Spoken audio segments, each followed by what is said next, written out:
Hello and welcome to this instalment of Talking Trim. I'm Jonathan Skinner and today we are looking at the front seats and centre cushion armrest for the MGA Coupe model. Now it's worth noting the MGAs had three different versions of seats. You had the Coupe style seats, which are these, you had the Roadster style seats, and then you have the Deluxe style seats. The Deluxe style seats were like an optional extra that were sometimes fitted to Roadsters and sometimes fitted to Coupes. But standardly they would have left in this design here. Just refer to a book here. This is the Coupe standard style seats, so you've got left to right horizontal pleats there as per what I've got in front of me here. The Roadsters, the standard Roadsters ones, were top to bottom vertical pleats as per this image here, and then the Deluxe style ones were, there we are, got a horseshoe design with the vertical pleats there, and a well, not really a detachable back panel, but a hard back panel that was tacked on there. You can see obviously that's actually been fitted to a Coupe model there, and there you are. These are a Roadster with those same ones in, so it had a horseshoe design on it.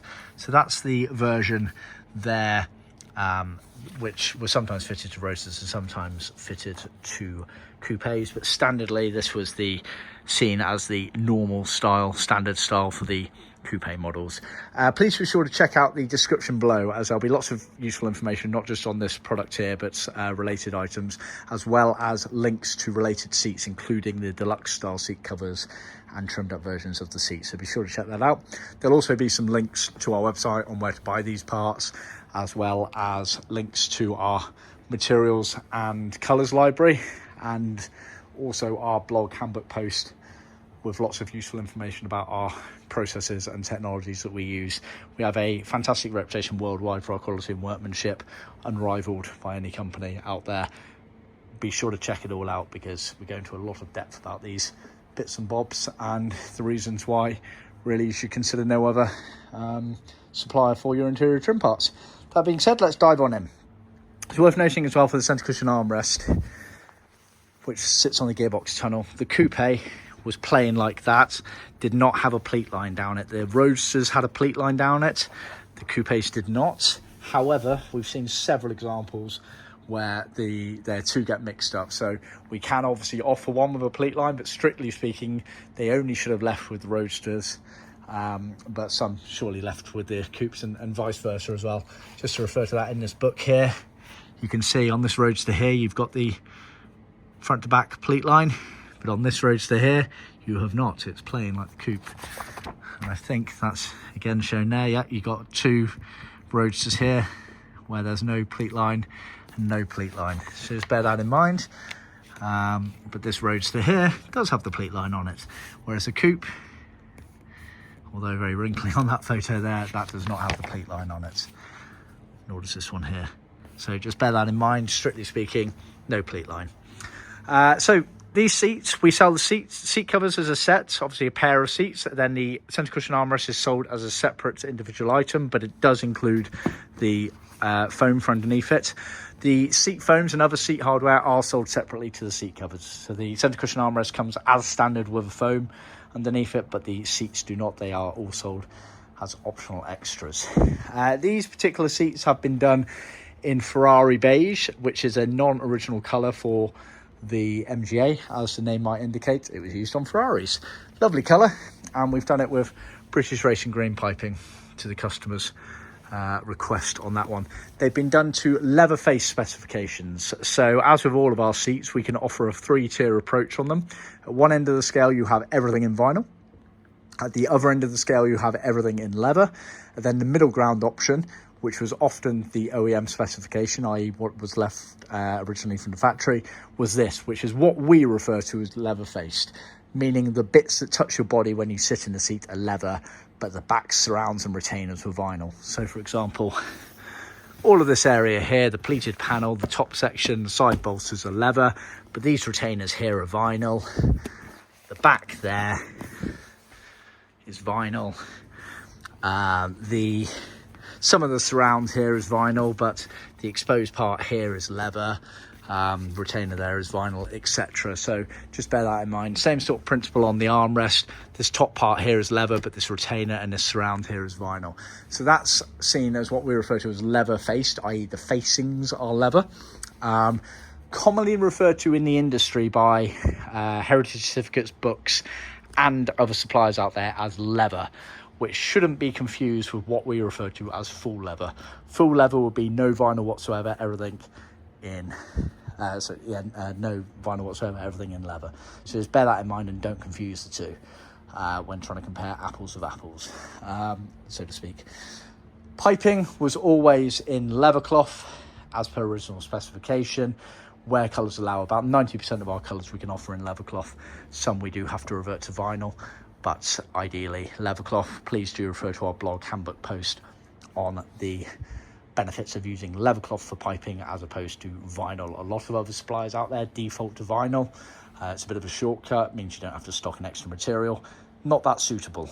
I won't go too much into it, but please do check out that blog handbook post, because it's again one of the reasons why you should be really making sure you use our products. We go to that extra mile with these sort of detailings, so just bear that in mind.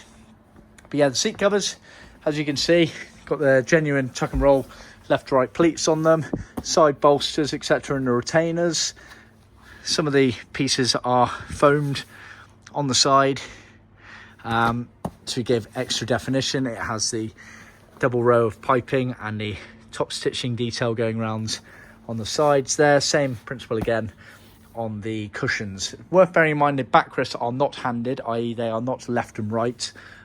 They are literally universal for both the left and right seats on those. However, the cushions, as you can see there, I've marked one up, are handed, and it's all related to obviously the gearbox angle, as it tries to bypass the fat part of the gearbox. But basically the rule of thumb being that when you open the door, this is obviously the right hand side of the car here, when you open the door, this section here is all in one piece and would be leather, and then it gets this seam on the inside area where it switches to vinyl there, where it meets the kind of gearbox area there. So that's the general rule of thumb there.